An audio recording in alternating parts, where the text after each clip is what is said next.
గాంధీజీని కలిశాడు. ఓషో గారు గాంధీజీని కలిశాడు అని 40వ టాపిక్ అండి. గాంధీజీ గాడర్వారా స్టేషన్ నుండి ఉదయం 4 గంటలకు వెళ్తున్నాడని తెలిసింది. ఇంటి నుండి స్టేషను దూరం కావున రాత్రి 12 గంటలకే ఓషో గారు బయలుదేరారంట గాంధీజీని కలవడానికి. ఉదయం తెల్లవారుజామున 4కి ట్రైన్ వస్తుంది అంటే అది రైల్వే స్టేషన్ దూరం కాబట్టి అర్ధరాత్రి 12కే బయలుదేరాడంట. వేసవి కాలం కాబట్టి సన్నటి పొడుగాటి చొక్కా వేసుకొని అమ్మమ్మ ఖర్చులకు ఇచ్చిన రూ. 3 తీసుకొని బయలుదేరాడంట. స్టేషన్ వద్ద 100 మంది పూలు, పళ్ళు, మిఠాయిలతో గాంధీజీకి స్వాగతం కోసము వెయిట్ చేస్తున్నారంట. ట్రైను 5 గంటల ఆలస్యంగా వస్తుంది అని చెప్పేసి స్టేషన్ మాస్టర్ చెప్పారంట. ఆయన ఉదయం 4 గంటలకు రావాల్సిన ట్రైను 5 గంటలు లేటుగా వస్తుంది అని చెప్పేటప్పటికి ఆమ్, ఆ తర్వాత తెలిసింది. ఫస్ట్ ఏమో 5 గంటలు ఆలస్యంగా వస్తుంది అని చెప్పి స్టేషన్ మాస్టర్ చెప్పాడంట. మళ్ళీ తర్వాత తెలిసింది ఏంటి అంటే ట్రైను 12 గంటల వరకు రావచ్చు అని చెప్పేసి మళ్ళీ చెప్పారంట. అప్పుడు పూలు, పళ్ళు, మిఠాయిలు స్టేషన్ మాస్టర్కు అప్పజెప్పేసి ఎవరైతే ఇవన్నీ పట్టుకొని వచ్చిన వాళ్ళు ఉన్నారో అవన్నీ స్టేషన్ మాస్టర్కి అప్పజెప్పేసి అందరూ వెళ్ళిపోయారంట.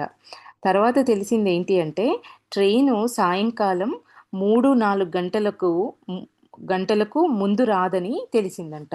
అంటే 4 గంటలకు, ఉదయం 4 గంటలకు రావాల్సిన ట్రైను సాయంకాలం 3-4 గంటలకి కానీ రాదు, అంతకన్నా ముందు మాత్రం రాదు అని చెప్పేసి తర్వాత తెలిసిందంట. అందరూ వెళ్ళిపోయారు. కానీ రాజా వెళ్ళనందున ఆశ్చర్యంతో స్టేషన్ మాస్టర్ అడిగాడంట, నీవు గాంధీని చాలా ప్రేమిస్తావా అని చెప్పేసి అడిగితే రజనీష్ అన్నాడు, నీవు గాంధీని చూడనే లేదు, ఆయన ఇంక ఎట్లా ప్రేమిస్తాను నేను అని చెప్పేసి అన్నాడంట. అతని అతని అతనిని నేను సన్మానిస్తాను, అతడు మరలా సన్మానిస్తాను అని చెప్పాడంట.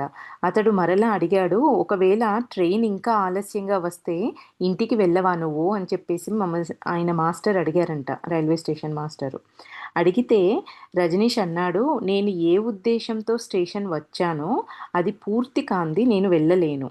ట్రైన్కు ఇంత ఆలస్యం ఎందుకు అవుతుంది అని చెప్పేసి ఆ, ఏంటి ఆయన ఏమన్నా నిద్రపోతున్నారా, అందులో ఏమన్నా ట్రైన్ నిద్రపోతుందా అని చెప్పేసి స్టేషన్ మాస్టర్ని అడిగాడంట ఓషో.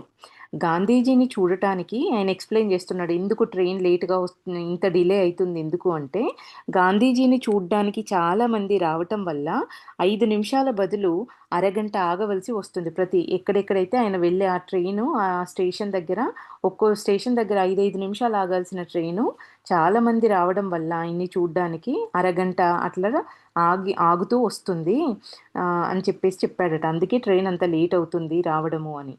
పళ్ళు, మిఠాయిలు వైపు చూసి అన్నాడు, మీ ఇష్టం వచ్చినంత తినండి, గాంధీజీ కొన్ని పళ్ళు మాత్రం తీసుకుంటాడు అని చెప్పేసి ఆయన అన్నాడంట.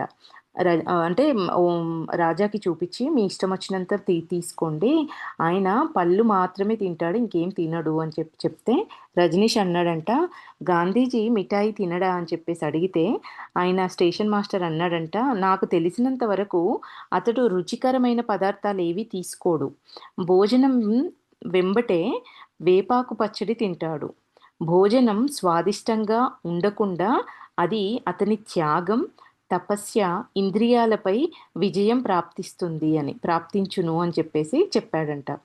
రజనీష్ అన్నాడంట, నేను ఎక్కడా చదవలేదు ఇట్లాంటిది, అంటే గాంధీజీ నాలికను చేదుతో శిక్షిస్తున్నాడా, అంటే వేప పచ్చడి తింటాడు అన్నం తిన్న తర్వాత అని చెప్తే, అంటే ఆయన నాలికని ఆయన చేదుతో శిక్షిస్తున్నాడా అని చెప్పేసి అడిగాడంట. అతడు అన్నాడు, నీవు వింత బాలుడిలా ఉన్నావు, ఒకవైపేమో భక్తితో 12 గంటల నుంచి ఎదురు చూస్తున్నావు ఆయనను కలవడానికి, మరోవైపేమో అతని సిద్ధాంతాలను విమర్శిస్తున్నావు, నువ్వు వింత బాలుల్లా ఉన్నావు అని చెప్పేసి ఆ స్టేషన్ మాస్టర్ అన్నారంట. ట్రైన్ రాగానే స్టేషన్ మాస్టరు గాంధీజీతో రజనీష్ను పరిచయం చేయించి అన్నాడు, 100-200 మంది జనాలు వచ్చారు కానీ అందరూ వెళ్ళిపోయారు. ఈ పిల్లవాడు అసాధారణుడు, ఉదయం 4 గంటల నుండి మీ కొరకు వేచి ఉన్నాడు. గాంధీజీ రజనీష్ను స్నేహంతో పిలిచి అతని జేబులో అగుపడే రూపాయలను చూసి అన్నాడు, జేబులో ఏముంది అని చెప్పేసి అడిగాడంట.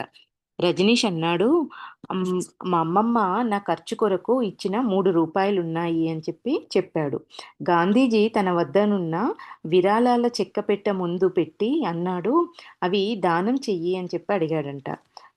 రజనీష్ అన్నాడు, "మీకు కావాలనుకుంటే, ఒకవేళ మీకు ఆ రూ. 3 కావాలనుకుంటే మీరే మీకు కావాలనుకుంటే జేబు నుంచి మీరే స్వయంగా తీసుకోండి" అని చెప్పాడంట. నేను అడగవచ్చా? ఈ ధనం ఎందుకు కూడబెడుతున్నారో? మీకు ఈ రూ. 3 కావాలంటే నేనైతే ఇవ్వలేను. మీకు కావాలంటే మీరే తీసుకోండి అని చెప్పాడట. అని ఇంకా అసలెందుకు మీరు ఈ డబ్బంతా పోగు చేస్తున్నారు ఈ చెక్క పెట్టెలో అని అడిగితే, అప్పుడు గాంధీజీ గారు అంటున్నారు, "బీదవారి సహాయం కొరకు" అని చెప్పాడట. రజనీషు ఆ రూపాయలను పెట్టెలో వేస్తూ అన్నాడు, "సరే, దానం చేస్తున్నాను" అని పెట్టె లాగాడట. గాంధీజీ అన్నాడు, "ఇదేం చేస్తున్నావు నువ్వు?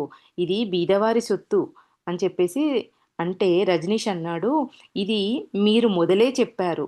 నేను కూడా బీదవారికి సహాయం చేస్తాను." అంటే ఫస్టేమో డబ్బులు మీరే తీసుకోండి అన్నాడు. ఎందుకు ఇవన్నీ పోగు చేస్తున్నారు అనేటప్పటికల్లా ఆయన చెప్పారు, ఇదంతా పేదవాళ్ళ కోసము అని చెప్పేటప్పటికల్లా ఆయన జేబులో ఉన్న డబ్బులు తీసి అందులో ఏసేసి ఆ బాక్స్‌ని గాంధీజీ గారి చేతిలో ఉన్న బాక్స్‌ని ఈయన ఈయన వైపు ఈయన లాక్కున్నారంట. గాంధీ గారు, "ఏం చేస్తున్నావు నువ్వు? ఇది పేదవారి సొత్తు" అని అంటే అప్పుడు రజనీష్ ఏమంటున్నారు, "ఇది మీరు ముందే చెప్పారు నాకు ఇది పేదవాళ్ళదని. నేను కూడా బీదవారికి సహాయం చేస్తాను. మా ఊర్లో చాలామంది ఉన్నారు పేదవాళ్ళు" అని ఆ బాక్స్‌ని తీసుకుందామని లాగి అంటున్నారంట. అప్పుడు గాంధీజీ నిస్సహాయుడై అతని భార్య మరియు కార్యదర్శుల వైపు చూస్తున్నాడు. అబ్బాయికి ఎక్స్‌ప్లెయిన్ చేయండి అన్నట్టుగా, ఏం చెప్పాలి ఈ పిల్లవాడికి అని అర్థం కాక, నిస్సహాయుడై అతని భార్య మరియు కార్యదర్శి వైపు చూసి అన్నాడు, "ఈ బాలుడు అద్భుతమైన అద్భుతమైన వాడు." అప్పుడు కస్తూరిబా అంటే గాంధీ గారి భార్య అందంట, "మీ దగ్గర మీకు మీకు దగ్గ జతగాడు దొరికాడు. మీరు ఇతరుల నుండి లాగుతున్నారు. ఆ పిల్లవాడు మీ నుండి అతను లాగుతున్నాడు" అని ఆవిడందంట. "ఈ పెట్టెతో విడుదల పొందవచ్చుని. దీనిని చూసి చూసి నాకు విసిగెత్తింది" అని కస్తూరిబా అందంట. "ఎప్పుడు ఈ బాక్స్‌ని పట్టుకొనే మనం ఎళ్ళడం, దీన్ని చూసి చూసి నాకు విసిగెత్తింది. దీని నుంచి విడుదల పొందవచ్చు ఆ అబ్బాయి తీసుకుంటే" అని ఆవిడ నవ్విందంట. కానీ గాంధీజీ గంభీరంగా ఉన్నాడు. రజనీష్ ఆ పెట్టెను గాంధీజీ ముందు పెట్టి అన్నాడు, "మీరు అతి గంభీరంగా ఉన్నారు. దీని తాత్పర్యము మీ భార్య నిన్ను ప్రేమించలేదు. మీ కార్యదర్శి మట్టి ముద్దలా మౌనంగా ఉన్నాడు." అంటే ఇవేవి మీరు చేస్తున్న దాన్ని వాళ్ళు ఏకీభవించట్లేదు అనేటప్పటికల్లా చిన్న పిల్లవాడిగా ఉన్న ఓషో గారు ఇవన్నారంట. "మీ భార్య నిన్ను ప్రేమించట్లేదు. దీని తాత్పర్యం మీరు చాలా గంభీరంగా ఉన్నారు. అంటే దీని తాత్పర్యం మీ భార్య నిన్ను ప్రేమించట్లేదు. మీ కార్యదర్శి ఏమో మట్టి ముద్దలా మౌనంగా ఉన్నాడు. ఇది జ్ఞాపకంలో ఉండనీయండి. నేను ఒక మహాత్ముడిని దర్శించడానికి వచ్చాను కానీ ఒక వ్యాపారస్తుడిని చూశాను. మీరు ఒక పెద్ద బీదవానిలా అగుపడుతున్నారు" అని అన్నాడంట. ట్రైన్ వెళ్ళిన తర్వాతనే స్టేషన్ మాస్టరు రజనీష్‌ని తన గదికి తీసుకొని వెళ్లి కుర్చీలో కూర్చోబెట్టి ఆశ్చర్యంతో అన్నాడు, "ఇంత పెద్ద మనిషితో సమస్త బ్రిటిష్ ప్రభుత్వము గడగడ వణుకుతుంది. నీవేమో ఇదంతా అనడానికి నీకేం భయం లేదా?" అని ఆయన అడిగితే, ఆ స్టేషన్ మాస్టరు రజనీష్‌ని ఆయన రూమ్‌లోకి తీసుకెళ్ళి అడిగితే, రజనీష్ అన్నాడంట, "సత్యం చెప్పడానికి ఎంత పెద్ద మనిషి అయినా నాకు భయముండదు. సత్యం కంటే గొప్ప ఎవ్వరు కాదు. సత్యము పరమాత్ముడు. నేను మీతో తెలుసుకోదలిచాను. గాంధీజీ రైలు పెట్ట ఇతరుల పెట్టె కంటే కూడా అధిక అసౌకర్యంగా అధిక సౌకర్యంగా ఉంది. ఇతరుల పెట్టె కన్నా గాంధీజీ గారి పెట్ట ఎంతో సౌకర్యంగా ఉంది" అని క్వెషన్స్ అడుగుతున్నాడు. అంటే ఇక్కడ ముందుగా ఆహ్, గాం ఈయన మన రజనీష్ గారు ఆయనకి చిన్నవాళ్ళ, పెద్దవాళ్ళ, ఎంత గొప్పవాళ్ళు ఆ సమయంలో గాంధీజీ అనంటేనే వీళ్ళ ఇంట్లోనే అందరూ గాంధీజీ ఫాలోవర్సే ఉన్నారు. కానీ ఆయనకి ఏది సత్యం అనిపిస్తే అది నిస్సంకోచంగా ఆయన చెప్పేస్తారు. అదే చెప్తున్నారు. సత్యమే అన్నిటికన్నా గొప్పది. నేను చిన్నవాళ్ళ, పెద్దవాళ్ళ అనేది నేనసలు చూడను. నేను సత్యంతో ఉంటాను. ఏది సత్యమైతే నేను అదే మాట్లాడతాను అని ఆయన క్లియర్‌గా చెప్పేశారు. ఇంకా 60-70 మంది కూర్చునే పెట్టెలో ముగ్గురు మాత్రమే కూర్చున్నారు. 8 మంది కూర్చునే మొదటి తరగతి పెట్టెలో ఎందుకు ప్రయాణం చేయకూడదు అని చెప్పేసి రజనీష్ గారు అడిగారంట ఆ స్టేషన్ మాస్టర్‌ని. ఆయన అంటున్నారు, "గాంధీజీ మన నాయకుడు. అతని పెట్టెలో ఎవ్వరిని ఎక్కనివ్వరు. పక్క పెట్ పక్క పెట్టెలలో అతని రక్షణ కొరకు పోలీసులు ఉంటారు. అతడు 3వ తరగతి పెట్టెలోనే ప్రయాణం చేసే సిద్ధాంతం అతనిది, గాంధీజీ గారిది. కావున అతని కొరకు ప్రత్యేకంగా 3వ తరగతి పెట్టె తయారు చేయించబడింది. ఇదంతా పెద్దవారికి తెలిసిన మాటలు. నాకేం తెలుసు అది ఎందుకట్లా తయారు చేశారనేది" అని ఇదంతా చెప్పి ఆయన అన్నారంట స్టేషన్ మాస్టరు. అప్పుడు రజనీష్ అన్నారు, "ఇదంతా బూటకం. పెట్టె మీద 3వ తరగతి పేరు ఉంది. లోపల మాత్రం మొదటి తరగతి సౌకర్యాలున్నాయి. ఇదేం ఆదర్శము, ఇదేం సిద్ధాంతము" అని చెప్పేసి ఆయనకాయన ఇవన్నీ ఆలోచించుకుంటూ వెళ్తున్నారు. తిరిగి ప్రయాణంలో ఉన్నారు నడుస్తూ. 10 సంవత్సరాల పిల్లవాడు 6 మైళ్ళ కాలినడకతో ఇంటికెలా వెళ్ళగలడు? ఇంత దూరమని ఆయనకేం తెలుసు? డబ్బులు తీసుకున్నారు గదా! ఇవన్నీ అనుకుంటున్నారు నడుస్తూ, ఇవన్నీ ఆలోచిస్తున్నారట. గాంధీజీ రూ. 3 అడిగితే ముందే ఆలోచించి ఉండాల్సింది. 10 సంవత్సరాల పిల్లవాడు 6 మైళ్ళ కాలినడకతో ఇంటికెలా వెళ్ళగలడు? ఇంత దూరమని ఆయనకేం తెలుసు? గాంధీజీలో ఏదో అయితే ఉంది. ఏదో ప్రత్యేకత ఉంది. అప్పుడు అప్పుడే లక్షల జనులు స్వాతంత్ర్యం కొరకు అతని మాటపై లాఠీ దెబ్బలు తింటున్నారు. జైలుకు వెళ్తున్నారు. చావడానికి గూడా సిద్ధంగా ఉన్నారు. నేను 6 మైళ్ళ నడకను నడవడం అనేది ఇదో పెద్ద గొప్ప తపస్సా ఇదేమైనా అని ఆయనకైననే అనుకుంటున్నారు. చిన్న పిల్లవాడి దగ్గర తీసుకున్నారు. నేను ఇంత దూరం నడవాల్సొస్తుంది అనుకుంటున్నారు. ఇవన్నీ ఆయనకైనే అనుకోని ఆయనలో ఏదో ఒక ప్రత్యేకత అయితే ఖచ్చితంగా ఉంది. ఇంతమంది ఆయన్ని ఫాలో అవుతున్నారు. ఆయన కోసం దెబ్బలు తింటున్నారు. జైలుకెళ్తున్నారు. చివరికి చావడానికి గూడా సిద్ధపడుతున్నారు. నేను 6 మైళ్ళు నడవడం అనేది గొప్ప తపస్సా? ఇదంతా ఆలోచిస్తూ రజనీష్ ఇంటికి వెళ్ళాడంట.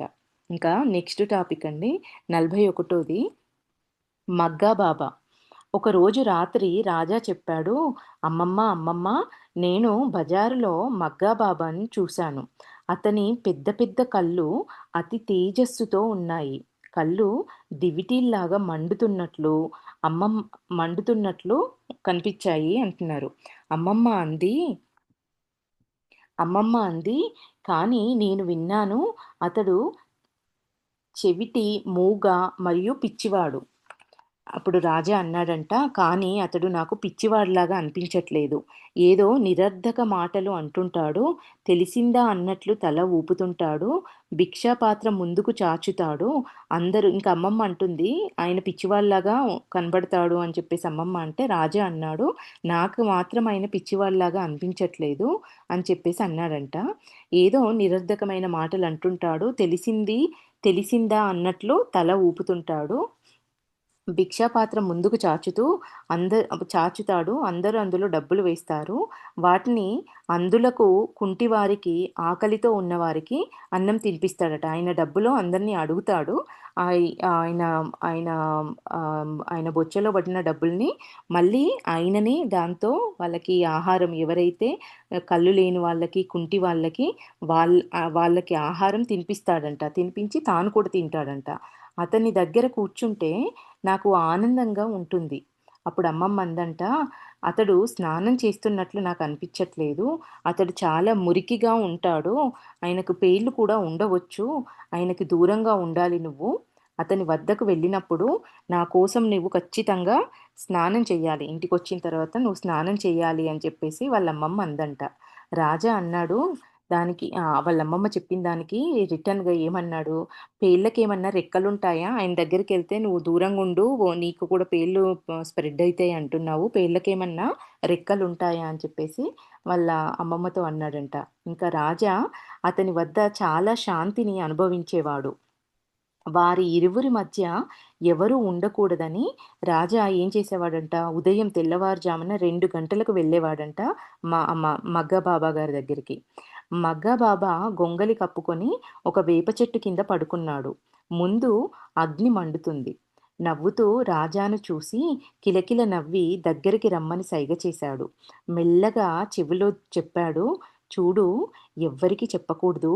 నేను మాట్లాడగలను. నేను కేవలం నీ కొరకు నీ కొరకే మాట్లాడుతున్నాను. ఎందుకంటే నీవు సామాన్యుడవు కావని నాకు తెలుసు" అని రాజా కళ్ళల్లో చూస్తూ 10 నిమిషాలు మౌనంగా ఉండిపోయాడు. రాజాకు తోచింది, ఆయనకనిపించిందంట మౌనంలో బాబా చాలా చెప్పాడు. అతని శరీరమంతా రోమాంచితమైంది.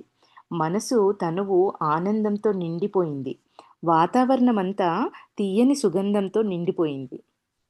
మగ్గా బాబా అన్నాడు, "లోకులు నన్ను పిచ్చివాడు, చెవిటి మరియు మూగ అనే అనుకోవాలి. నేను నీతో మాట్లాడినట్లు నేను మరణించే వరకు నువ్వెవ్వరితో కూడా చెప్పకూడదు." అప్పుడు రాజా దృఢ సంకల్పంతో అన్నాడంట, "అలానే బాబా, మీరు నిశ్చింతగా ఉండండి." బాబా వద్ద రాజా ఒక గంట మౌనంగా కూర్చున్నాడు. బాబా సాన్నిధ్యంలో బాబా సాన్నిధ్యంలో అతని మీద ప్రేమ, శాంతి మరియు ఆనందం కురుస్తూ ఉండేవి అంటున్నారు. బాబా నిద్రిస్తుంటే రాజా బాబా నిద్రిస్తూ ఉంటే రాజా ఇంటికి వెళ్ళాడు. ఆయనతో పాటు ఒక గంట అక్కడే కూర్చొని ఒక గంట మౌనంలో ఉండి, ఆయన సాన్నిధ్యంలో ఉన్నప్పుడు రజనీష్ గారికి ఎంతో ప్రేమ, శాంతి మరియు ఎంతో ఆనందాన్ని అనుభవించేవారంట. ఇంకా బాబా పడుకున్నప్పుడు, నిద్రలో ఉన్నప్పుడు రాజా తిరిగి ఇంటికి వెళ్ళాడు. బాబాకు హిందీ మరియు ఇతర అనేక దేశ, విదేశ భాషలు కూడా తెలుసు. రాజా ప్రతిరోజు రాత్రి 2 గంటలకు వెళ్ళేవాడంట నా మగ్గ బాబా గారి దగ్గరికి. అప్పుడు ఎవరూ ఉండరు. భక్తులు 11, 12 గంటల వరకు ఉంటారు. విశేషంగా బీదవారు, రిక్షావారు ఆయన దగ్గరికి వస్తూ ఉంటారంట. ఇంటికి తీసుకెళ్ళి ఇంకా వాళ్ళే ఆ బీదవారు, ఆ రిక్షా వాళ్ళు అప్పుడప్పుడు ఆ మగ్గ బాబాని ఇంటికి తీసుకెళ్ళి ప్రేమతో భోజనం కూడా పెట్టేవాళ్ళు. ఒక్కోసారి 2, 3 రోజులు కూడా వారి బస్తీలలో ఈ మగ్గ బాబాను వాళ్ళతో పాటే పెట్టుకునేవాళ్ళంట. అంటే పెట్టుకునేవాళ్ళు అంటున్నారు. బాబా ఎవరు పిలిస్తే వారి వెంబటి వెళ్ళిపోయేవారంట. ఒకరోజు రాత్రి రాజా భోజనం చేసి శ్మశానంలో కూర్చొని మండుతున్నటువంటి చితిని చూస్తున్నాడు. చూస్తూ చూస్తూ అతనికి తోచింది, చితిలో శవము కాదు, తానే స్వయంగా కాలుతున్నట్లు అనిపించిందంట. అతనికి అట్లాంటి అనుభవం కలిగింది. అతడు వేరు, అంటే తను వేరు, తన శరీరం వేరు అనే ఒక అనుభవం కలిగింది. సాక్షిగా అతని చేతనం చూస్తుంది. అంటే ఆయన చైతన్యమేమో సాక్షిగా చూస్తుంది. ఆయన కాన్షియస్‌నెస్ చూస్తుంది విడిపడి శరీరం కాలటాన్ని. ఏదో అదృశ్య ప్రేరణ శ్మశానంకి తీసుకెళ్ళింది. అంటే 'రజనీష్' గారు ఆయననే వెళ్ళలేదు. ఏదో ఒక అదృశ్యమైన ఒక ప్రేరణ ఏదో ఆయన లోపల కలిగి వెళ్ళాలనిపించిందంట. అప్పుడే మగ్గా బాబా ఆకృతి చెప్తుందంట, "రాజా, నేనే నిన్నిక్కడికి పంపించాను." బుద్ధుడు కూడా సాధనలకు 3 నెలల వరకు శ్మశానంలో మండుతున్న చితి మీద ధ్యానం చేయించేవారు. మృత్యువు బోధ అయితే అతనికి జీవన రహస్యమే ఉండదు. ఎప్పుడైతే మృత్యువు బోధన అనేది మనకు అర్థమైనప్పుడు అట్లాంటి వ్యక్తులకు జీవన రహస్యమే ఉండదింకా. జీవనం, మృత్యువు ఒకే నాణ్యానికి యొక్క 2 వైపులు. మృత్యువు యొక్క భయం తొలగితే జీవనం లభిస్తుంది. రాజా మనసులోనే మగ్గా బాబాకి ప్రణామం చేశారు. రాజా రాజా తాత శరీరం వదిలినప్పుడు కలిగిన అనుభూతి ఇప్పుడు కూడా అదే ఉంది. అప్పుడు కూడా శరీరంలో నుంచి బయటికొచ్చారు అని చెప్పారు కదా! ఇప్పుడు కూడా అట్లాంటి అనుభూతినే మళ్ళీ పొందుతున్నారు అంటున్నారు. అమావాస్య రాత్రి సప్తఋషుల పక్కనే మెరుస్తున్న నక్షత్రాలలో తన నక్షత్రాన్ని కనుగొని 20 నిమిషాల వరకు కన్నురెప్ప కొట్టకుండా చూస్తూ ఉండిపోయాడు. నక్షత్ర కిరణాల స్పర్శలో ఒక చల్లని శాంత ప్రకాశంలో స్నానం చేసి మరో రాజా అయిపోయినట్లు అతనికి అనుభవం అనిపించింది. అట్లాంటి ఎక్స్‌పీరియన్స్‌ని పొందారు అని చెప్తున్నారు. రాజా ఉదయం 2 గంటలకు మగ్గా బాబా వద్దకు చేరగానే నవ్వి అన్నాడు, "నేను నిన్నే ఉపేక్షిస్తున్నాను" అని. ఈ మగ్గా బాబా గారు అన్నారట, "నేను నీకోసమే వెయిట్ చేస్తున్నాను. ఎప్పుడొస్తావా?" అని చెప్పి మగ్గా బాబా గారు రాజాని చూడగానే అన్నారంట. "నీవు కాలటాన్ని చూసావా?" అని చెప్పేసి అడిగారంట రాజాని. అప్పుడు రాజా నవ్వి అన్నాడు, "మీరే శ్మశానానికి పంపారు. మీరు స్వయంగా అంతా చూస్తుంటిరి. మగ్గా బాబా అన్నాడు, అరే పిచ్చివాడా, నేనింకా చాలా చాలా చూస్తున్నాను. అదొక్కటే కాదు, నీకు కలిగిన అనుభవాన్ని ఒక్కదాన్నే కాదు నేను చూసింది. నేనింకా చాలా చాలా చూస్తున్నాను. కానీ విచారం ఏమిటంటే, నీవు పుష్పించి సుగంధం దేశ ప హ్మ్, దేశ పరదేశాలు వ్యాపించినప్పుడు నేను జీవించి ఉండను. నీది నాది జన్మజన్మల సంబంధం. ఈ జన్మలో 700 సంవత్సరాల తర్వాత కలుసుకున్నాము. నాకు పూర్వజన్మ మాటలన్నీ జ్ఞాపకమున్నాయి. నీకు కూడా జ్ఞాపకమొస్తాయి. కానీ కొంత సమయం పడుతుంది. మీ అమ్మమ్మ ఇంకా ఈ ఓషో గారి గురించి ఆయన గురించి కొంచెం గత జన్మల గురించి కూడా చెప్తున్నారు. ఓ మీ అమ్మమ్మ పూర్వజన్మలో నీ శిష్యురాలు. నీవు తయారవటానికి అన్ని విధాలా సుగమం చెయ్యటానికే ఆమె జన్మ తీసుకుంది. హ్మ్. ఇంకా నీ కారణంగా ఎందరో జన్మ కూడా తీసుకోవాల్సి వచ్చింది. ఎందరో ముక్తి పొందగలుగుతారు నీ వల్ల. ఉదయం 4 కాగానే బాబా అన్నాడు, "ఇంటికి వెళ్ళు. మీ అమ్మమ్మ మీ అమ్మమ్మతో ఆపద ఎదురు చూచును" అని చెప్పేసి అన్నారంట. మీ అమ్మమ్మ గత జన్మలో నీ శిష్యురాలు. ఆమె నువ్వు ఎదగడం కోసము నీ దారిని సుగమం చేయటానికి జన్మ తీసుకుంది. ఇంకా నీ కారణంగా ఎంతోమంది కూడా ఎందరో జన్మ తీసుకోవాల్సి వచ్చింది. ఇంకా ఎందరో ముక్తి కూడా పొందగలరు అని చెప్పేసి 4 గంటల వరకు మాట్లాడారంట. ఆయన తెల్లవారుజామున 2కి ఎళ్తారని చెప్పారు కదా! 4 అయ్యేటప్పటికల్లా ఇంక మీ అమ్మమ్మ ఎదురు చూస్తూ ఉంటుంది. నువ్వు ఇంటికెళ్ళు అని చెప్పి చెప్పారంట. రాజా నిలబడి 2 చేతులెత్తి ఆ పరమ అస్తిత్వానికి ధన్యవాదాలర్పించాడు. కళ్ళు మూయబడ్డవి. అతని మస్తిష్కంలో ఆ అసీమ ఆకాశము వ్యాపించింది. మరియు మస్తిష్కంలో సమస్త నక్షత్రాలు ప్రవేశించుచుండే. రాజా ఇంటికి వెళ్ళాడు. మగ్గా బాబా చెప్పినట్లే ఇదంతా మగ్గా బాబా గారికి జరిగిందని చెప్పారు. అంటే ఆయన అసీమ ఆకాశం అంతా వ్యాపించిపోయింది ఆయన మస్తిష్కంలో. మస్తిష్కంలో సమస్త నక్షత్రాలు ప్రవేశించాయి అని చెప్పేసి చెప్పారు. ఇంకా రాజా ఇంటికి వెళ్ళిపోయాడంట అక్కడి నుంచి. మగ్గా బాబా చెప్పినట్లే సాంసారిక అమ్మమ్మలాగా కాక శిష్యురాలుగా, గురువులాగా వ్యవహరించుట గమనించాడంట. అంటే అప్పటి వరకు అంతా నార్మల్‌గానే ఉన్నారు ఓషో గారు. ఎప్పుడైతే ఈయన చెప్పారో, మగ్గా బాబా చెప్పారో, "మీ అమ్మమ్మ నీ గత జన్మలో నీ శిష్యురాలని" చెప్పిన తర్వాత, ఆయన మొదటి నుంచి వాళ్ళ అమ్మమ్మతో ఉన్న రిలేషన్ కానీ, వాళ్ళ అమ్మమ్మ మగ్గా బాబా గారితో వాళ్ళ అమ్మమ్మ ఓషో గారితో ప్రవర్తించే విధానం కానీ, ఓషో గారు వాళ్ళ అమ్మమ్మతో ఉన్న విధానం కానీ, అన్నీ చూసుకుంటే ఎప్పుడూ ఈయన చెప్పింది ఆమె చక్కగా అన్నీ వినేది. ఎక్కడా కూడా వాళ్ళ మాట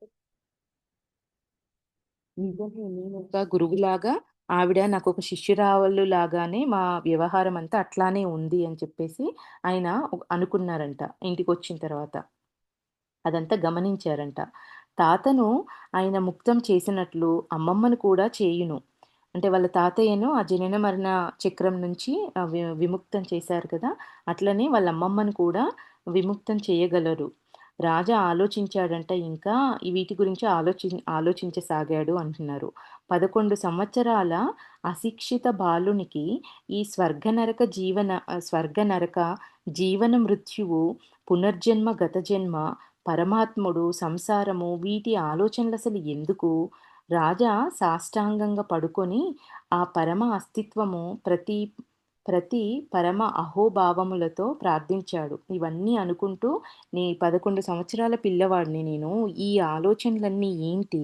పునర్జన్మ, గత జన్మ, మృత్యువు, ఆ పరమాత్ముడు, ఏంటి స్వర్గ నరకాలు, నాకసలు ఏం తెలియని ఇవన్నీ నేనెందుకు ఆలోచిస్తున్నాను అనుకొని చివరగా అనుకున్నాడంట, ఆ పరమ అస్తిత్వము పరమ అహోభావములతో ప్రార్థించాడంట. ఏమని? "నేను నీ శరణాగతుణ్ణి. నీ ఇష్టమే నా ఇష్టము. నీవు ఎలా ఆడిస్తే అలా ఆడుతాను. నేను నా సర్వస్వాన్ని నేను మీకు సమర్పితము చేస్తాను" అని చెప్పి అనుకున్నారంట. ఇంకా రెండో రోజు ఉదయం రాజా మగ్గా బాబా వద్దకు వెళ్ళినప్పుడు ఒక భక్తుడు అతని కాలు ఒత్తుతున్నారంట.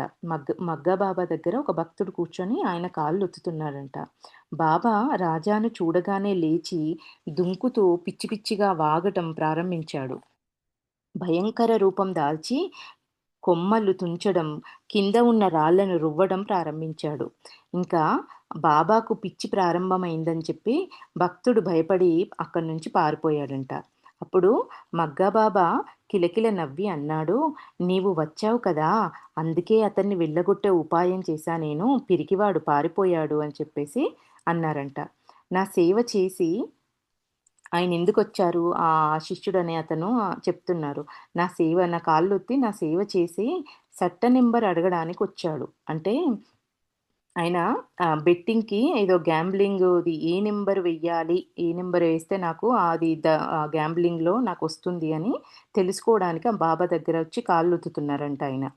నా సేవ చేసి సట్ట నంబర్ అడగడానికొచ్చాడు అని చెప్పారంట. రాజా కూడా నవ్వి అన్నాడు, "బాబా మీరే ఒక రహస్యం." అప్పుడు మగ్గా బాబా అన్నాడు, "అన్నింటికన్నా గొప్ప రహస్యం ఈ జీవనం, ఈ బ్రహ్మాండం. ఎవరైనా లెక్కపెట్టగలరా ఈ బ్రహ్మాండాన్ని? కోటాను కోట్ల నక్షత్రాలను. మన సూర్యుని కంటే కోట్ల రెట్లు పెద్ద సూర్యుడు ఈ సృష్టిలో ఉన్నాడు. ఒక సూర్యుడు ఆరిపోగానే రెండవది వెలుగుతుంది. ఈ పృథ్వీల లక్షల గ్రహాల మీద జీవనం కూడా ఉంది. ఒక ఈ భూమి మీదనే కాదు, లక్షల గ్రహాల మీద జీవనం ఉంది. రకరకాల జీవజంతువులు కూడా ఉన్నాయి. వైజ్ఞానికులు పరమాత్ముని అస్తిత్వాన్ని ఒప్పుకోరు. ఈ సైంటిస్టులు ఆ పరమాత్ముని యొక్క అస్తిత్వాన్ని ఒప్పుకోరు ఆయనున్నారని. రాయిలో కూడా ప్రాణముంది. కణకణంలో అనంత శక్తి దాగి ఉంది. ఇదంతా బాబాగారు ఓషో గారికి చెప్తున్నారు.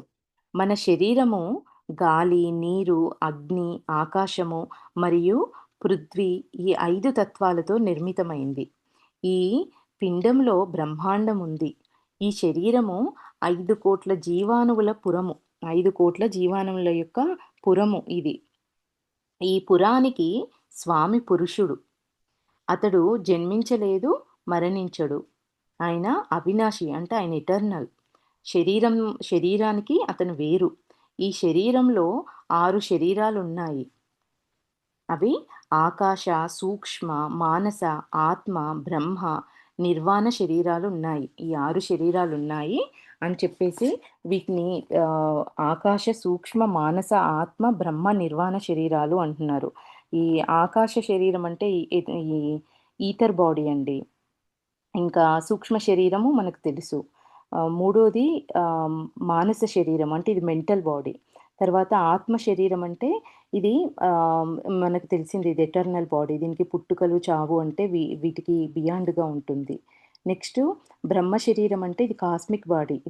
ఇది యూనివర్స్‌తో కనెక్ట్ అయ్యి ఉంటుంది. దాని తర్వాత నిర్వాణ శరీరము అంటే ఇది లిబరేషన్, ఇంకా ఎన్‌లైటెన్డ్. ఏది ఉండదు. No ego, no suffering. పూర్తి స్వేచ్ఛ. ఈ 7 శరీరాలను 6 శరీరాలుంటాయి అని చెప్పేసి దాని గురించి ఎక్స్‌ప్లెయిన్ చేశారు. పూర్వజన్మ పూర్వజన్మ లెక్కపత్రమంతా సూక్ష్మ శరీరంలో ఉన్నది.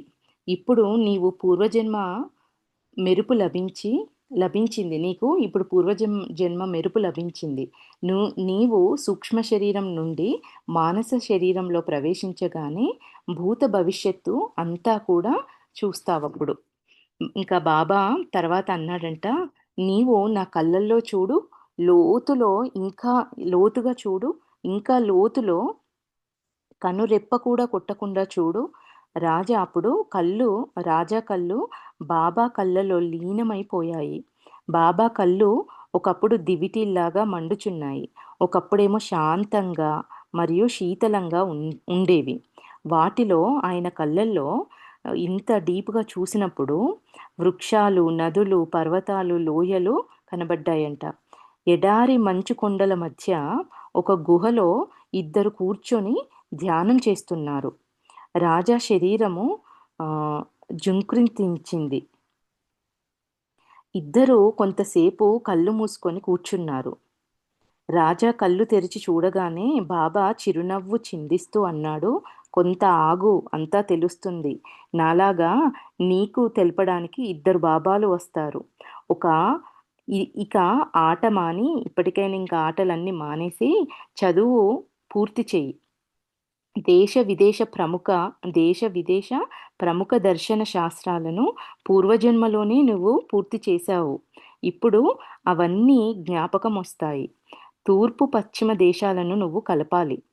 మూర్ఛలో ఉన్నవారిని మేల్కొల్పాలి. ధ్యానం చేస్తూ చేస్తూ శూన్యం కాగానే నీవు సమర్పితమైపోవాలి. ప్రేమ, కరుణతో సమస్త విశ్వాన్ని ముంచివేయాలి.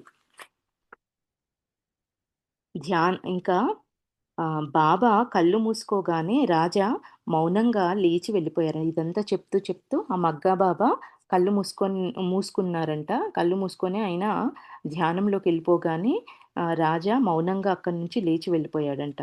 ఇంకా రెండో రోజు రాత్రి 12 గంటలకు ఎవరో తలుపు తట్టగానే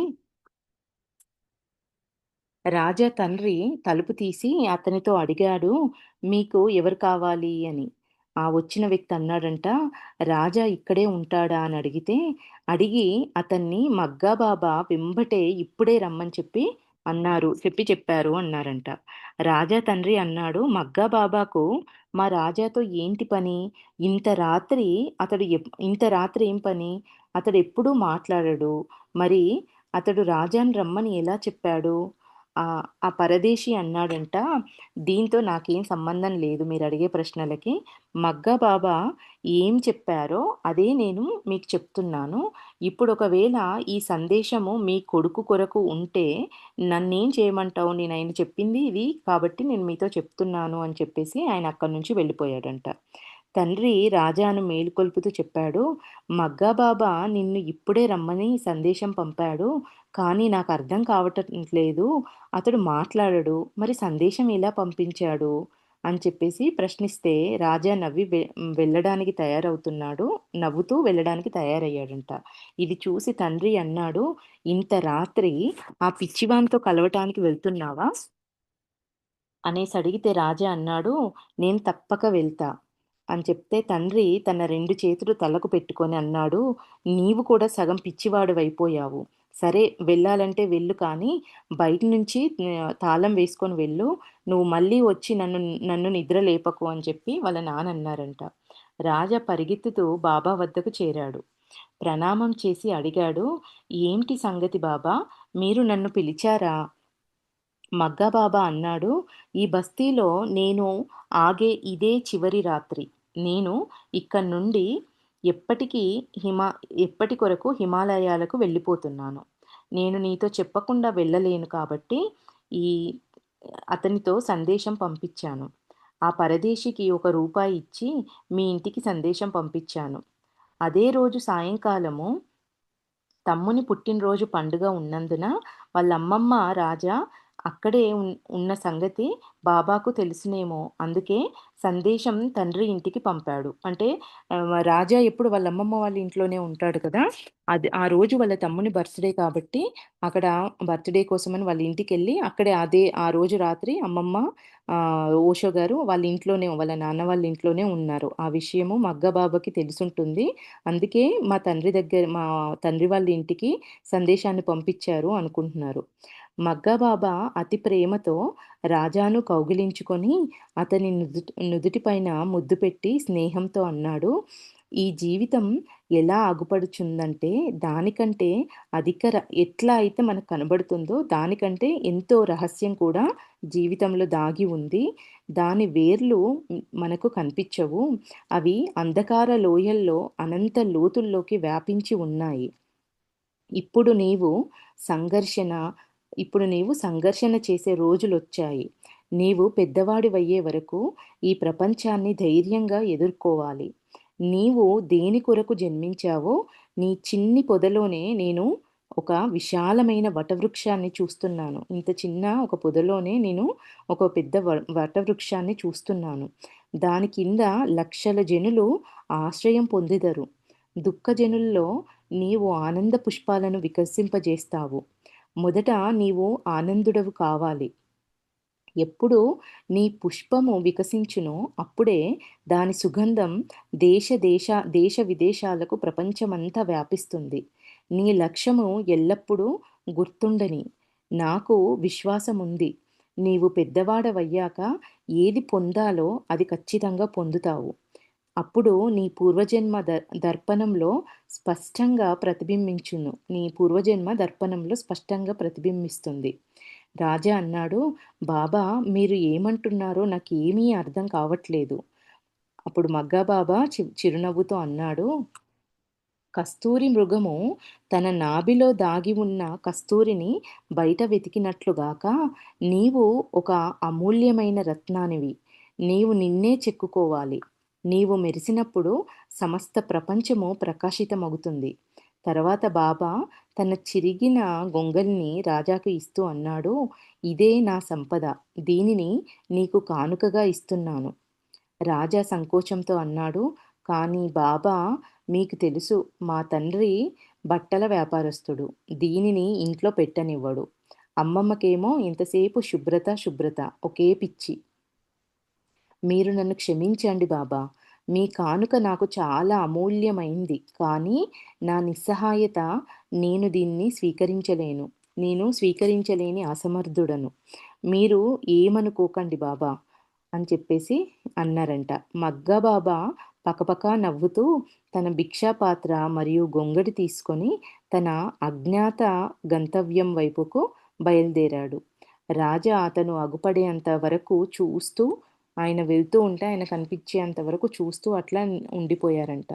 అంటే ఆయన భవిష్యత్తు గురించి ఆయన చూసిన ఆయన దర్శించిన దాన్నంతా ఎక్స్‌ప్లెయిన్ చేశారు రాజాతో. అప్పుడు ఆ ఓషో గారు చిన్న పిల్లవాడు కాబట్టి నాకేం అర్థం అవ్వట్లేదు. మీరేం చెప్తున్నారనేది అనేది ఆయనన్నారు. ఇంకా నెక్స్ట్ టాపిక్ అండి. రాజా దుకాణానికి నగ్నంగా వెళ్ళాడు. రాజా తండ్రితో పట్టుపట్టి పఠానుల డ్రెస్సు కుట్టించుకున్నాడు. అమ్మమ్మ అమ్మమ్మ ఇచ్చిన డబ్బుతో ఒక ఎర్రని టర్కిష్ టోపీ కొన్నాడు. అవి ధరించి బయటికి వెళ్తుంటే మంది చూసి తండ్రిని అడిగేవారంట, "మీ ఇంట్లో ముస్లిం అబ్బాయి ఎవరు?"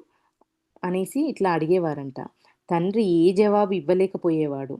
తండ్రి రాజాతో అన్నాడు, "ఈ ముస్లింల డ్రెస్సు జైన పరివారంలో ధరించడం చాలా సిగ్గుచేటు. నేను సమాజంలో ఉండాలి. నిన్ను చూసి తమ్ముళ్ళు కూడా చెడిపోవచ్చు." అప్పుడు రాజా జవాబిచ్చాడు, "నేను వస్త్రాలు అంటే నానా వస్త్రాలు మన ఇష్టానుసారంగా ధరిస్తాము. ఎన్నో రకాల బట్టలనేవి మన మన ఎవరి ఇష్టాన్ని బట్టి వాళ్ళు వేసుకుంటారు. బట్టలు కూడా హిందూ, ముస్లిం, క్రైస్తవ అంటూ ఉంటాయా? అట్లాంటియి ఏముండవు. వీటిని పంజాబీ, సింధీ, హిందువులు కూడా ధరిస్తారు. జైన ధర్మ శాస్త్రాల్లో ముస్లిం డ్రెస్సు మరియు టోపీ ధరించవద్దని ఎక్కడన్నా రాసుందా?" అని అడిగారంట. ఇంకా బూట్లు, ప్యాంట్లు జైన పిల్లలందరూ ధరిస్తారు. ఇది క్రైస్తవుల డ్రెస్సులు. దీని గురించి మాత్రము జైనులెవ్వరూ ఏమీ అనరు. ఎందుకని? అని ఇంక మళ్ళీ ఆర్గ్యూ జేయడం మొదలుపెట్టారు. ఇంక తండ్రి అన్నాడు, "నేను ఈ విషయంలో ఉపన్యాసాలు వినదలుచుకోలేదు. నీకు ఏదిష్టమొస్తే అది చెయ్యిగాక. కానీ కనీసం నా కొరకు ఈ అసభ్యమైన బట్టలు ధరించడం మాను. ఈ బట్టలను చూస్తే నాకు తలనొప్పి వస్తుంది. ఈ రకమైన వస్త్రాలను ధరించాలన్న ఆలోచన అసలు నీకెట్లా వచ్చింది?" అని అడిగితే రాజా అన్నాడు, "నాన్న, ఈ డ్రెస్సు షేక్ మరియు పఠానులది. ఇవి వేసుకుంటే విశిష్టంగా ఉంటాను నేను. ఇంకా ప్రభుత్వ అధికారులు కూడా నన్ను ఈ డ్రెస్‌లో చూసి నన్ను ఏదో పర్షియన్ లేదా పఠాన్ పరివార షేక్‌నని అనుకుంటారు. చాలామంది నన్ను చూసి వాలేకుం సలాం అని కూడా చేస్తారు. ధోతి ధోతి చొక్కా ధరిస్తే ఎవరు చూస్తారు చెప్పు? ఇట్లా నేను ఈ ఈ బట్టలు వేసుకుంటే ప్రభుత్వ అధికారులు కూడా నన్ను ఈ డ్రెస్‌లో చూసి నేను పర్షియన్‌ని, పఠాన్‌ని ఏదో షేక్‌ని అనుకుంటారు. ఇంక అందరూ నాకు వాలేకుం సలాం చేస్తారు. మామూలు ధోతి చొక్కా ధరిస్తే ఎవరు చూస్తారు? అందరిలో నేను అందరిలాగానే ఉంటాను" అని చెప్పేసి అంటే తండ్రన్నాడు, "నేను తర్కంతో నీతో నేను తర్కంలో గెలవలేను. కానీ నేను ఇలాంటి బట్టలు ధరించనివ్వను." ఇంక రాజా అడిగాడు, "మీరు నన్నెలా ఆపగలరు?" తండ్రి ఆలోచిస్తూ అన్నాడు, "ఇది ఒక రోజు నీకే తెలుస్తుంది రాజా. ఈ విషయంలో నన్ను బలవంత పెట్టవద్దు. నాది కూడా మొండి పట్టు. నేను కేవలం ఇవే ధరిస్తాను. వాళ్ళ తండ్రేమో నన్ను బలవంత పెట్టకు ఈ బట్టలు మాత్రం వేసుకోకు అని చెప్పేసి తండ్రి అంటే ఇంకా ఓషో గారు నాది కూడా మొండి పట్టే. నేను కేవలం ఇవే ధరిస్తాను. మీరు ఏం చేస్తారో అది కొద్దిగా ఆలోచించి చేయండి. మీరు మీరు చేసిన దానికి మళ్ళీ దాని కొరకు పశ్చాత్తాపపడాల్సి వస్తుంది అని చెప్పారంట. ఎవరు రాజా ఓషో గారు వాళ్ళ తండ్రితో చెప్పారు. "నువ్వేమైనా చేస్తే మాత్రం మళ్ళీ దానికి ఫీల్ అవ్వాల్సొస్తుంది" అనేది చెప్తున్నారు. చివరికి అతని తండ్రి ఏం చేశారంటే ఒకరోజు రాజా స్నానానికి వెళ్ళగానే ఆ బట్టలు, టోపీ తీసి దాచిపెట్టాడు. ఇవి లేనిచో వేరే ధరిస్తాడని చెప్పేసి వాళ్ళ తండ్రి అనుకున్నాడు. దుకాణం వెళ్ళాడు. అంటే అవి దాచిపెట్టేసి తండ్రి దుకాణానికెళ్ళిపోయాడు. ఇప్పుడు రాజా పూర్తిగా నగ్నంగా వచ్చి దుకాణం ముందు నిలబడ్డాడు. ఇలా జరుగుతుందని తండ్రి కలలో కూడా అనుకోలేదు. ఆందోళనతో అన్నాడు, "రాజా లోపలికి పద, నీ బట్టలు నీకిస్తాను. నీవు వేరే బట్టలు వేసుకుంటావనుకున్నాను కానీ అని అనుకున్నాను." రాజా ఏం చేశాడు, ఆయన కళ్ళు మూసుకొని ఉన్నాడంట. బట్టలు లేకుండా దుకాణానికొచ్చాడు. కానీ ఆయన కళ్ళు మూసుకొని నిలబడ్డాడు. నవ్వుతూ అన్నాడు, "నాన్న మీకు తెలుసు నే మీకు తెలుసు నేను మీకు తెలుసు నేను ఏం చేసినా సూటిగానే చేస్తానని. అనవసర మాటలతో నాకు పని లేదు. నేను అనవసరంగా ఇట్లాంటి మాటలు మాట్లాడను. చేసేదేదైనా సూటిగా చేస్తాను. నా బట్టల గూర్చి నేను ఇతరులతో ఎందుకు అడగాలి నేను? మీరు తప్ప నా బట్టలను ఇంకెవ్వరు ముట్టరు. చూసావు కదా! నా నగ్నత అనేది సమస్యను పరిష్కరించింది." ఇంకా తండ్రి బట్టలను తెచ్చి ఇస్తూ అన్నాడు, "ఇక నేను చెంపలు వేసుకుంటాను. బట్టల విషయంలో నేను నీతో ఏమీ అనను. తొందరగా బట్టలు వేసుకో. నగ్నంగా తిరిగే ఆలోచనని వదులుకో ఫస్టు." అయినా రాజా వస్త్రాలను ధరించకపోవటం చూసి చేతులు జోడించి అన్నాడంట వాళ్ళ నాన్న రాజా వస్త్రాలు ధరించకపోవడం చూసి 2 చేతులు జోడించి అన్నాడు, "దీని కొరకు నేను నీతో క్షమాపణ అడగాలా? నా కొరకు మరో సమస్యన నిలబెట్టకు. తొందరగా బట్టలు ధరించు." అంటే నేనిప్పుడు నీకు క్షమాపణ జెప్తే గాని నువ్వు నువ్వు తృప్తి చెందవా? మళ్ళీ దీని కొరకు ఇంకో సమస్య ఏదైతే తీసుకురాకు. ముందు బట్టలు ధరించు అని చెప్పి వాళ్ళ నాన్న అన్నారంట. రాజా వెంబటే బట్టలు వేసుకున్నాడు. అప్పుడు రాజా 5థ్ తరగతి చదువుతున్నాడంట ఇది జరిగినప్పుడు. రాజాకు అర్థం కావటమే లేదు. తల్లిదండ్రులు, సమాజము పిల్లల్ని వారు ఎలా ఉండదలిచారో అలా ఎందుకు ఉండనివ్వరసలు? పరమాత్ముడే అందరికీ వేరు వేరు స్వభావాలనిచ్చినప్పుడు, వారి ఇష్టానుసారంగా జీవించే వీలును ఈ తల్లిదండ్రులు, సమాజము ఎందుకు కల్పించరు అనేది రాజా ఆయనకైన ఆలోచించుకున్నారు అని చెప్పి అంటున్నారు. దీన్ని ఈ రోజుకి ఇక్కడ ఆపుదామండి.